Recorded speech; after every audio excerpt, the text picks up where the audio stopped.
We want to do a little bit about Delmont, Pennsylvania. Getting started looking at the place. One of the things that comes to mind, first of all, is the fact that it seems to be that the roll of the dice has a lot to do with the way things turn out. And I say that regarding Delmont, having to do with the railroad, because it almost happened that the railroad came through Delmont, as it did through Greensburg. And if the railroad had come through Delmont instead of Greensburg, things would be a lot different. Greensburg would not be the way it is today, and Delmont would not be the way it is today.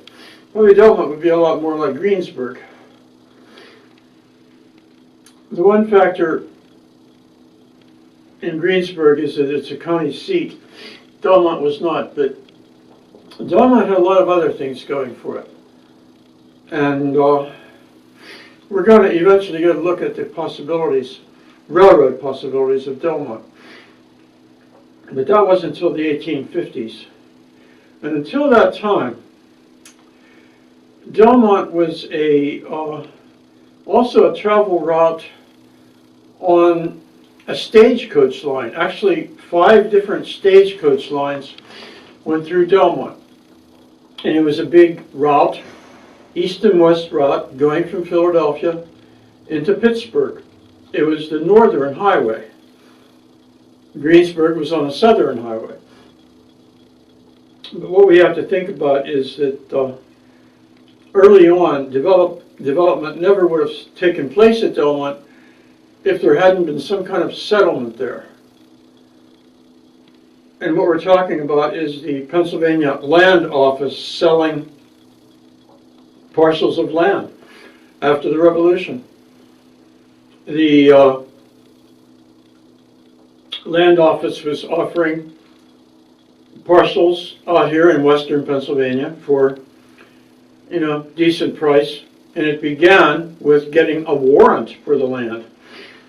If you got a warrant, it was not quite owning it, but it seemed like sort of. A warrant only meant that you had a warrant to have a surveyor sent out to survey the parcel of land that you were interested in.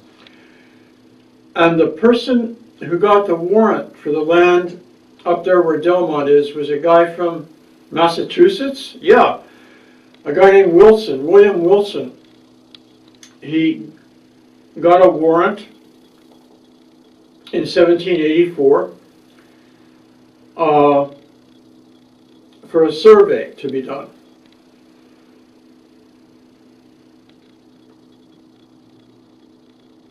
Now, the next process after the survey was done should have been a patent, which meant you actually had a good, strong hold on the land, but that didn't happen during William Wilson's lifetime. One of his sons got it patented eventually, probably around 1812.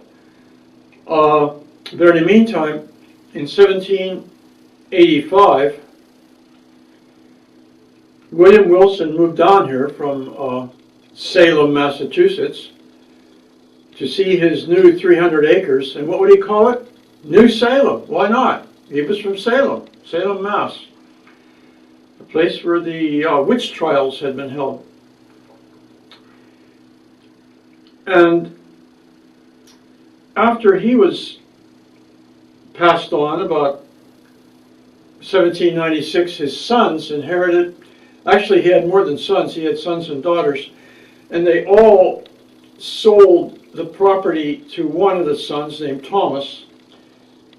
Thomas had the property laid out in a town around a central spring, not a spring, actually a trough, which was filled by the spring.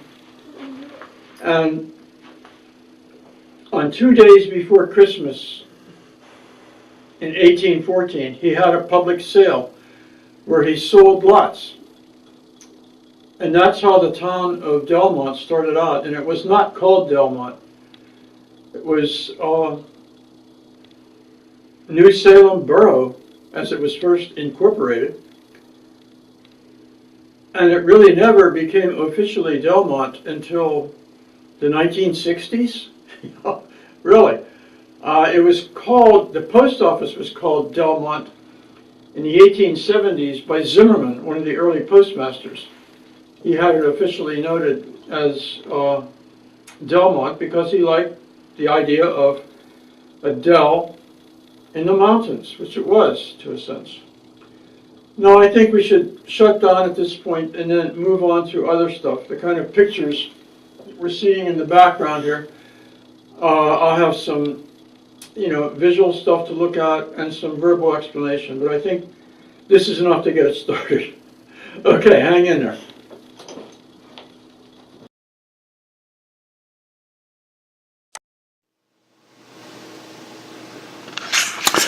This is an old map dating from about 1840. And as it says, it was made under the direction of Charles Schlatter, who was hired by the state of Pennsylvania to figure out a route for a railroad from Harrisburg to Pittsburgh. This is Pittsburgh in here. Harrisburg is way out this direction. This is Laurel Ridge, this is Chestnut Ridge, this would be Latrobe, Greensburg, and what we're talking about is Delmont, or New Salem, up here. This indicates the fact that when the Pennsylvania Railroad was finally built, not by Pennsylvania, built by a private company, but when it was built, they had a bunch of routes to choose from because there had been many surveys done trying to figure out the best route to get into Pittsburgh with the railroad. And one of the routes under consideration was this one right here, this red one, which went right past, or right through, what was then called New Salem, right here, which we now know as Delmont. And I just point this out to show something about the roll of the dice. The railroad actually went this way. It came out through here and then down along Chestnut Ridge and then came out through Greensburg.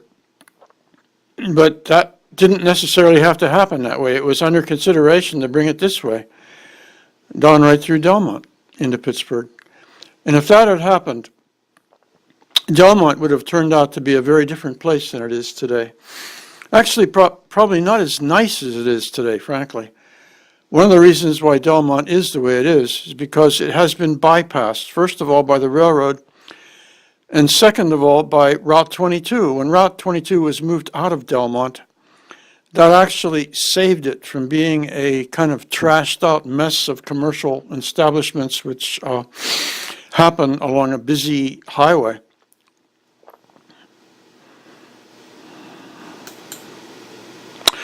Now here we're looking at mapping from 1867. This is Delmont over here, and this is or was Franklin Township, which exists no longer. Somebody maybe can tell me why. It is surprising to me that in 1867, when this map was made, they still recall this middle route, proposed, it says, proposed railroad from Pittsburgh to Philadelphia. Apparently they wanted this thing to get through and it didn't happen. But if it had, this is the thing that would have changed Delmont quite a bit. Now here we are today, more or less. This is Delmont. And the railroad goes through up here, and if you're saying, what is this guy talking about? This is just confusing, and it is. I put the railroad in here with stronger red line here. Delmont is right here. And a big factor in Delmont's development was coal. Coal towns happened out this way, Dunnington, Ringerton, export was out here. Others were there. But finally, a railroad came out this way, but it wasn't the main line. The fact of the main line would have been a big deal for Delmont. But this was just the Turtle Creek branch. Now we look at Zachariah Zimmerman, the man who named Delmont. He was postmaster in 1871. He had the post office at his drugstore. And with his influence with the federal government, he managed to change the name of his place. This is the business list directory for Delmont for 1867. Zachariah Zimmerman, dealer in drugs, hardware, patent medicines, glass, paints, oils, dyestuff, school paper, blah, blah, blah. What it doesn't mention is he was the postmaster. And also not mentioned there is the fact that the druggists, the guys who ran a drugstore then, often did not confine themselves to healing medicines. They often would mix up things as various as paint and gunpowder. This was the son of Zachariah Zimmerman. This was William John Zimmerman, who took over the business of the drugstore, who also, interestingly, lived through a whole century of life in Delmont, from 1860 to 1960. He also, through 7 decades of that life, recorded in his scrapbooks and notebooks the history of Delmont. A lot of what we have on Delmont recorded is due to this man, William John Zimmerman, who lived from 1860 to 1960. This is the drugstore in Delmont, where, first of all, Zachariah Zimmerman, who was then, by 1888, older and having a big beard, a white beard. This was young, 18-year-old William John Zimmerman, who would eventually take over the family business. That's what the family business looks like. It's no longer there. It's been replaced by this smaller business. This little place here is 14 West Pittsburgh Street. That's where the drugstore was, and the post office. This house was built by William John Zimmerman for his family and for himself to live in. This was the Loyal Order of Odd Fellows back then, and this building was there at the time when Zimmerman's post office was there. Zimmerman's post office and drugstore. And I think we have enough now. And we'll see you again. Bye-bye.